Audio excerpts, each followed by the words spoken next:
আসসালামু আলাইকুম এভরিওয়ান। আশা করি সবাই অনেক ভালো আছেন। অনেক দিন পরে একটু লাইভে আসার সুযোগ পেলাম।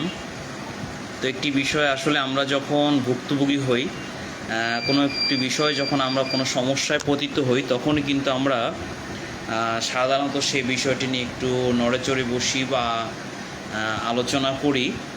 যে আজকে যে বিষয়টি একটু আমার খটকা লেগেছে, আপনাদেরকে যেটা জানাতে চাই আমি, সেটা হচ্ছে যে ফেসবুকে আমরা কিন্তু সাধারণত অনেক সময় কমেন্টস করে দিই, যা ইচ্ছা তাই বলে দিই, বকাঝকা করি অনেককে ভালো না লাগলে সেক্ষেত্রে আমরা তাকে হ্যারেস করি, বিভিন্ন গালিগালাজ করি।